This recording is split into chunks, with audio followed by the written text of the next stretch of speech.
perfect for you. Ah, she's like singing out of my soul. Sometimes we get lost in our own little world, but it's all so much bigger than we realize.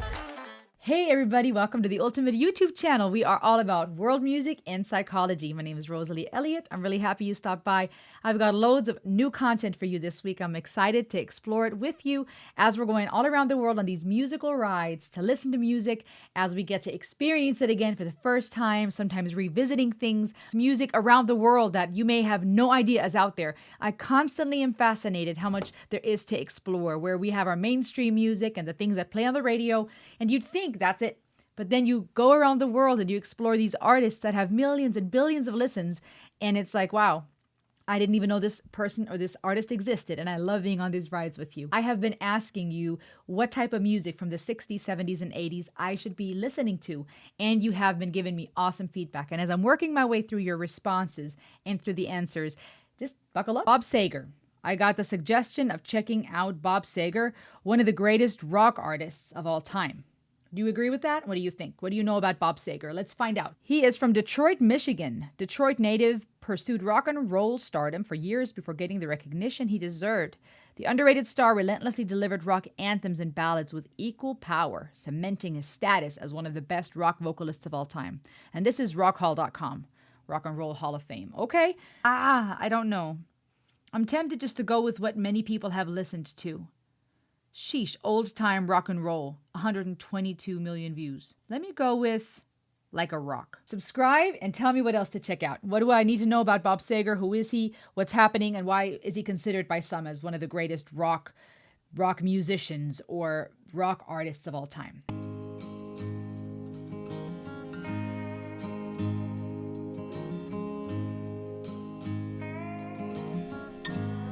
Stood there boldly, sweating in the sun. Felt like a million, felt like number one. The height of summer, I'd never felt that strong. Like a rock. That was dope. That at the end of Rock. I was 18, didn't have a care. Working for peanuts, not a dime to spare. But I was leaning, solid everywhere. Ooh, those earrings like are dope. A rock.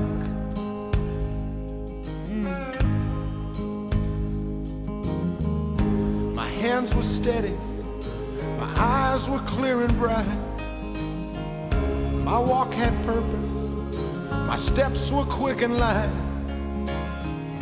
And I held firm to what I felt was right, like a rock. Like a rock. I was strong as I could be. Ooh, like that a run. rock. Nothing ever got to me. Like a rock. I was something to see. Like a rock.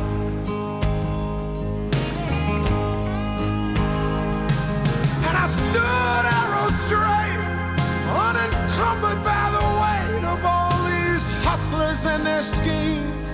The chewing gum. That was funny. I stood proud, I stood tall, high above it all. I still believed in my dreams. Oh, dang.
20 years now.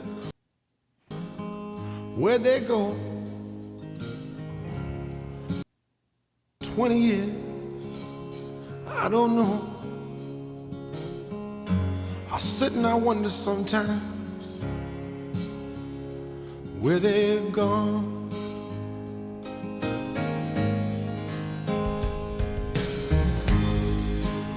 And sometimes late That at night, rasp, you guys. Ooh.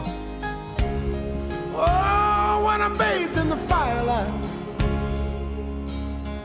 the moon comes calling a ghostly white, and I recall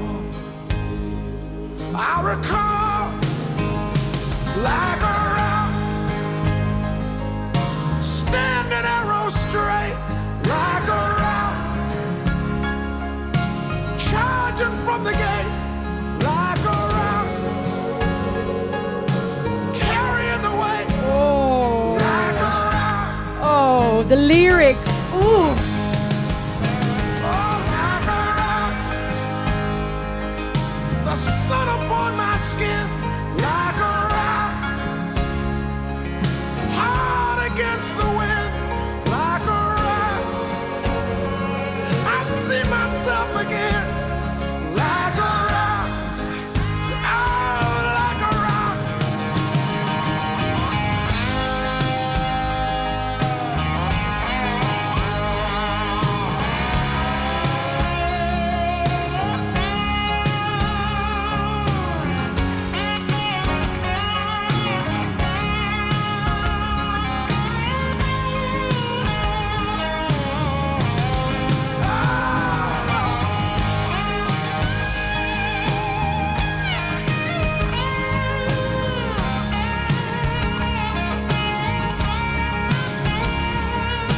Wow.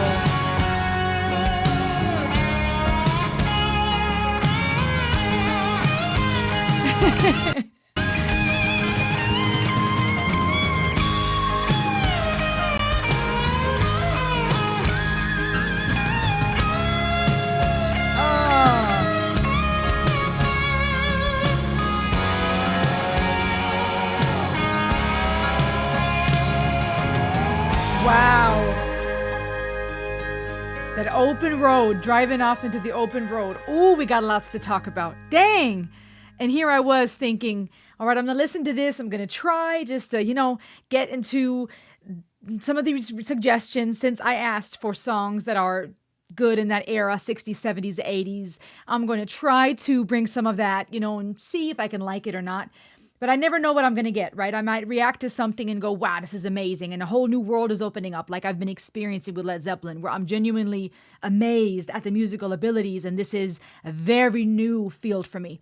Then you may have stuff where I react and I go, this is cool. I can pull some things out, but I'm not going to plan to listen to this again, or I really have to work to find something that I can share, pull out.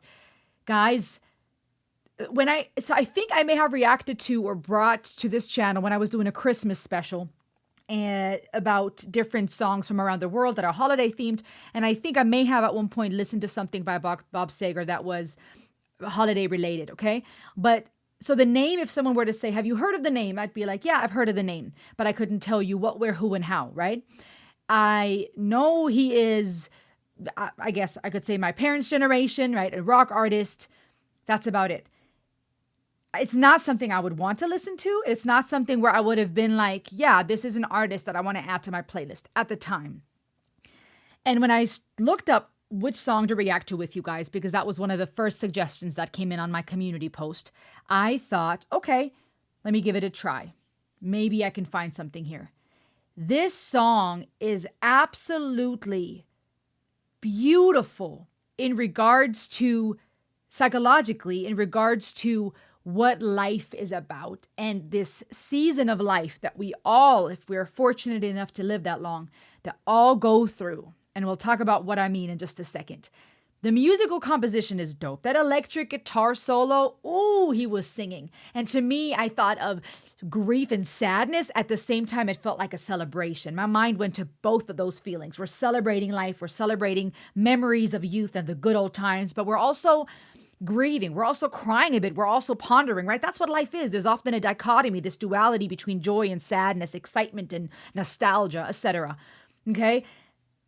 The whole composition had that beautiful classic rock to me, classic rock vibe. And I was never big on classic rock. And I'm not sure why. I don't know if I just associate it with, that's just that older people music. Maybe I never explored it enough or listened long enough to understand. I don't think in younger years, I don't think I had the maturity to really listen and slow down and try to understand and put myself in the artist or the listener or what that might mean.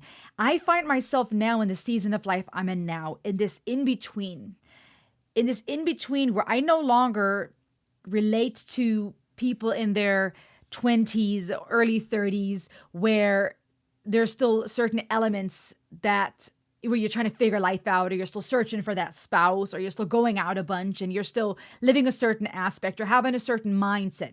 But I also don't identify or find myself fitting to that age group that may be 40s, 50s, 60s, who are now really growing into that beautiful fine wine, finding themselves, remembering things. They know who they are. They've got wisdom to pass on. And just, each season in life, we can learn from one another. And there's something beautiful about not being so quick to dismiss younger generations or older generations. And yet somehow we always tend to do it. The current generations go, oh, these young ones.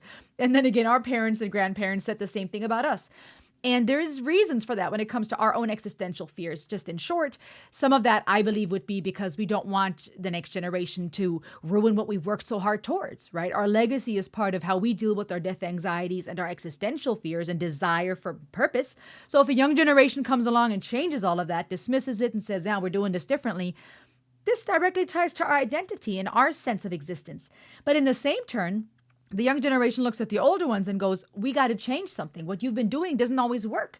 And we want to make meaning. We want to leave a legacy. We want to do something different here. We don't just want to keep doing what you did in the past. Let us make our own mistakes. Let us write our own stories. So there's interesting experiences here between the young and the old. And I find myself in this middle right now. I have young children, but I'm also not in a certain age group anymore where, you just kind of go through life and it's like kumbaya.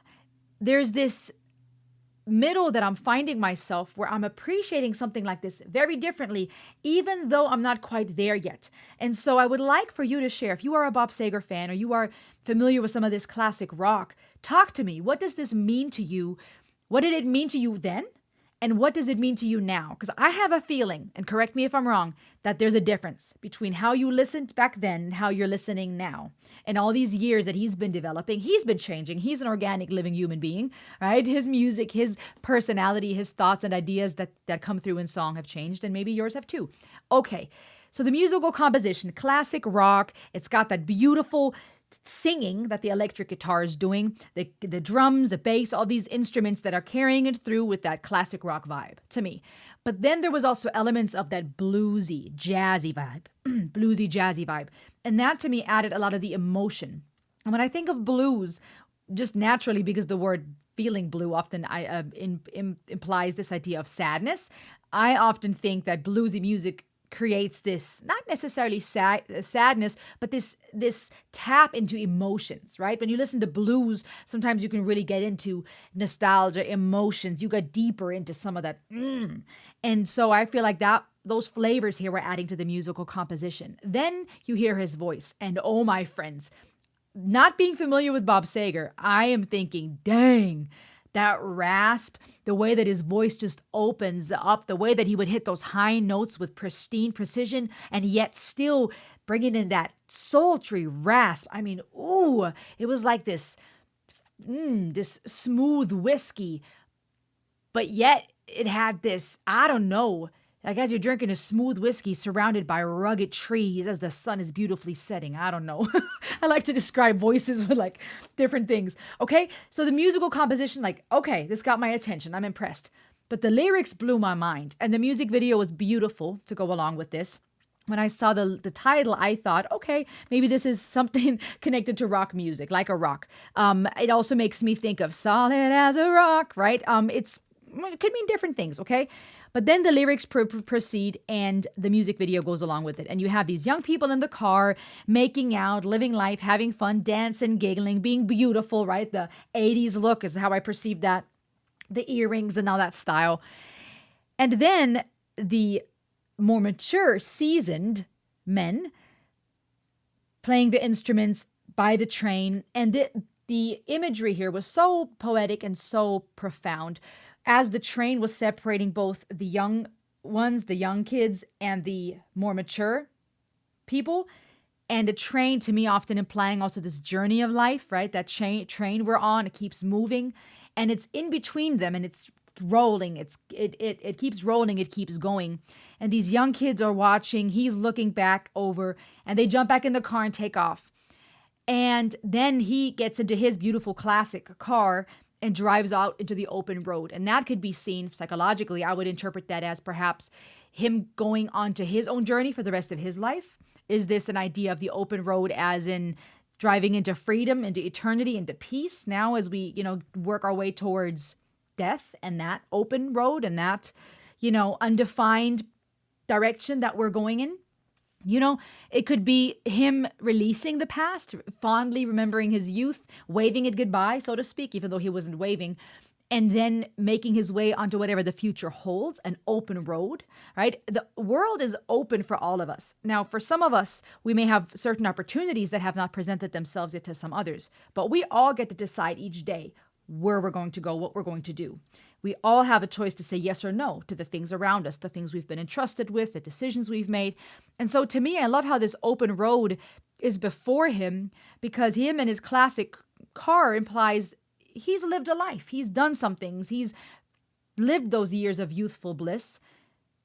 He's done all that, and now he's heading onto that open road into whatever the future holds. And it's open. The world is his oyster, not necessarily in the sense of I can do anything I want, right? Certain things require certain finances that we don't all have, or certain situations.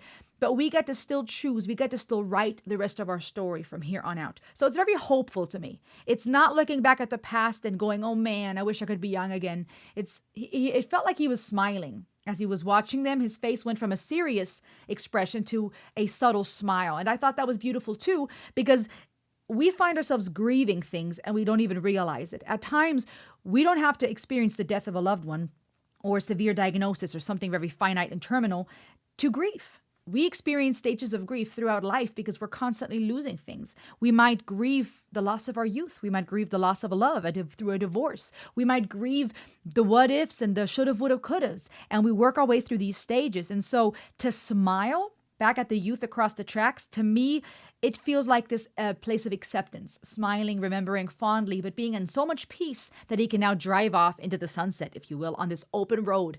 And it's an open road again because the opportunities are still there. His life is not over. And I think that too is therapeutic for those who are getting older, who are remembering certain things, who look back and say, you know what, my life isn't over. I don't have to be jealous of those who still have their certain years ahead of them. I get to remember fondly. Memories can be very therapeutic when it comes to existential fears, remembering the beautiful, making memories so we can really feel like we lived life to the fullest. But now I still have an open road. There is still possibility here for me. This song was released in 86, by the way, 1 year before I was born. Stood there boldly, sweating in the sun. Felt like a million, felt like number one. The height of summer, I'd never felt that strong, like a rock. A beautiful poetic way of expressing what youth looks like. When you feel like a million, you feel like number one. God, I remember those days too. Really being, feeling like you are successful, you are accomplishing things, you are strong, we're physically fit, we're mentally fit, like a rock. I was 18, didn't have a care, working for peanuts, not a dime to spare. Okay, reflecting on those days when you're working for the peanuts. You're working for nothing. No dime to spare because you're spending it all. You're living life. You don't have a care. I was lean and solid everywhere. I love the humor here, I feel. A little bit of humor in regards to how our bodies change, right? Where things are lean and fit and then we have babies and we get older and we work. And now it's no longer like a rock. But it was like a rock. My hands were steady. My eyes were clear and bright. My walk had purpose. My steps were quick and light.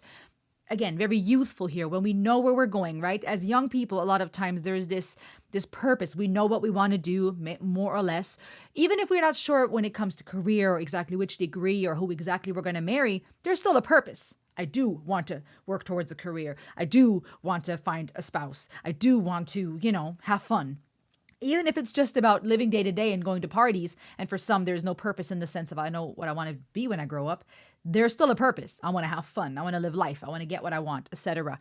Our steps quick and light. And I held firmly to what I felt was right. That too, I feel like implies that youthfulness when we think we know all things. Like a rock, I was strong as I could be. Nothing ever got to me. I was something to see. Painting a beautiful picture here of what youth looks like. And I think that too is both personal here. I feel like he's sharing his story. It feels like that to me, but it's very relatable to all of us because we know what that's like in our childhood, in our youth. And I stood arrow straight, unencumbered by the weight of all these hustlers and their schemes. I stood proud. I stood tall, high above it all. I still believed in my dreams. Okay.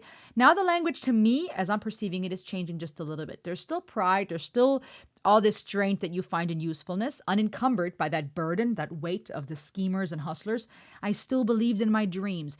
Using past tense here to me would imply that he no longer believes in his dreams. Let's continue reading. Let's continue exploring. Is that true? Or does this perhaps simply shed light on the fact that the way we believe in our dreams changes? Maybe as we get older, we don't stop believing in dreams, but we perceive dreams differently. 20 years now, where'd they go? I don't know. I sit and I wonder sometimes. I think many of us can relate to that too. Where has time gone? I feel like the older I get, the more time flies. Okay. I have 4 kids. I'm 36 years old. And while my kids are young, I look back and I am mind blown at what's happened and what's going on and what in my mind, I don't feel my age. I still often feel like that time in college was maybe a couple of years ago, and as time goes on, maybe I'll add a few to those, but there's no way that was as many years ago as it was. Just no way. I'm not as old as I am. It's just the math. The math ain't mathin'. Sometimes late at night, when I'm bathed in the firelight, the moon comes calling a ghostly white, and I recall. This is really poetic because when he first said, when I'm bathed in the firelight, my mind didn't just go into mindset of sitting somewhere out at night, the stars and the moon. I was thinking of a refining fire. My mind went into this philosophical concept, poetically expressed here, though, through the lyrics, of how life refines us. Fire refines and purifies things, right? It purifies gold. We use it to shape and mold things, to weld things. And life is kind of like that fire. It molds us. It refines us, hopefully for us to come out stronger and more pure and more wise. That's where my mind went. But here he's painting this picture of bathing in the firelight, moon coming with the ghostly white. So it sounds very eerie. It's nighttime. It's time to reflect. And the night, could that also imply the end of a life, right? You have your day, your sunrise, and now the sun sets and it gets dark and it's time to rest forever. Is that imagery here of the moon and the night comparable to our life's journey from youth to old age to then death? Just a thought. The moon comes calling a ghostly white, and I recall, now we're remembering, like a rock, standing arrow straight. And so he's remembering what it felt like a rock charging from the gate, like a rock carrying the weight. And here referring to weight again, when earlier he was unencumbered by it. To me, now this sounds like remembering going through that process that we have to go through as we mature out of that youth into adulthood and into maturity and wisdom, where we go, I had to carry that weight. I'm charging from the gate. I no longer am just an observer. I'm no longer just standing somewhere pridefully. I'm the one now, having to stand strong, going through the suffering, carrying the weight.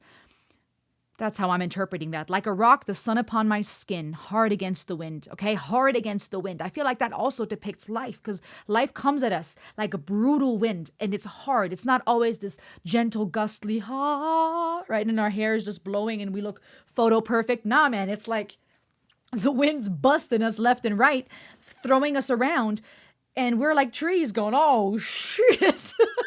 That's what life feels like sometimes, at least to me. I don't know about you.